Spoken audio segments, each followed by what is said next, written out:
l'aventure de Zoé et le trésor des mots magiques.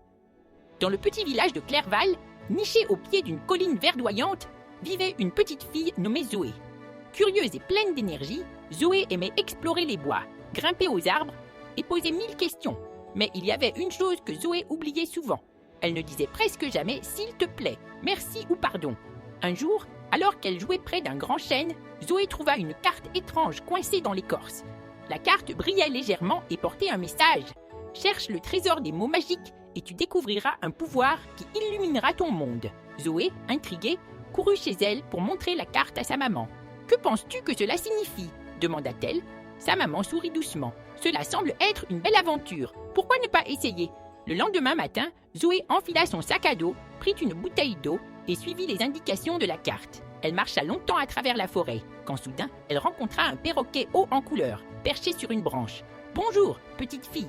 cria le perroquet. « Tu cherches le trésor, n'est-ce pas ?»« Oui, comment le sais-tu » demanda Zoé. « Je suis Coco, le guide des chercheurs de trésors.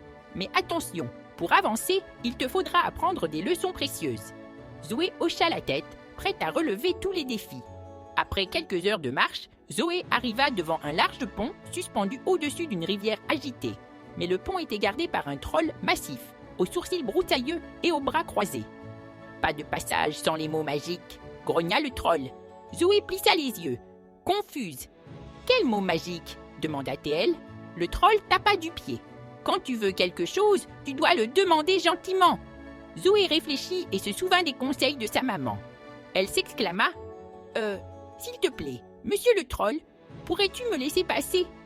Le troll sourit pour la première fois. « Exactement. Souviens-toi, s'il te plaît, ouvre toutes les portes. » Le troll leva la barrière et Zoé traversa le pont, fière d'avoir réussi. La carte guidait Zoé jusqu'à une haute montagne, où le chemin semblait bloqué par une grosse chèvre brune. La chèvre mâchonnait une feuille et semblait peu décidée à bouger. « Si tu veux passer, montre-moi que tu sais remercier, » dit la chèvre d'une voix grave. Zoé était perplexe. « Te remercier pourquoi ?» demanda-t-elle. La chèvre secoua la tête. « Ah, les humains. Il ne s'agit pas seulement de remercier quand on reçoit quelque chose. Il faut montrer de la gratitude en toutes circonstances. » Zoé réfléchit. « D'accord. Merci de m'apprendre cette leçon importante, madame la chèvre. » La chèvre hocha la tête avec satisfaction et se déplaça pour laisser passer Zoé. « Souviens-toi, petite, merci est un cadeau qui fait sourire les cœurs. » Zoé marcha longtemps jusqu'à arriver à une grotte sombre et mystérieuse. À l'intérieur, elle trébucha sur quelque chose de doux et tomba.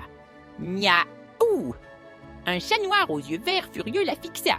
Zoé se releva précipitamment et s'excusa. « Oh pardon, je ne voulais pas te marcher dessus. » Le chat, qui semblait sur le point de cracher, se calma immédiatement. « Bien petite, tu apprends vite. Pardon est un mot puissant qui répare les erreurs. » Le chat guida Zoé jusqu'à la sortie de la grotte, où elle retrouva Coco, le perroquet.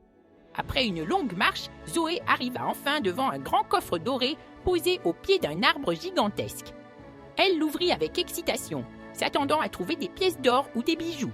Mais à l'intérieur, il n'y avait qu'un parchemin sur lequel était écrit « Les vrais trésors sont les mots magiques qui rendent le monde meilleur. S'il te plaît, merci et pardon. Utilise-les et tu découvriras leur pouvoir. » Zoé était surprise. Ce n'était pas le trésor qu'elle imaginait, mais elle comprit la sagesse du message. Elle remercia Coco et retourna au village. Dès son retour, Zoé appliqua ce qu'elle avait appris. Elle disait « s'il te plaît » avant de demander quelque chose, merci pour les petits gestes du quotidien et pardon lorsqu'elle faisait une erreur. Ses amis, sa famille et même les voisins remarquèrent rapidement qu'elle rendait tout le monde plus heureux.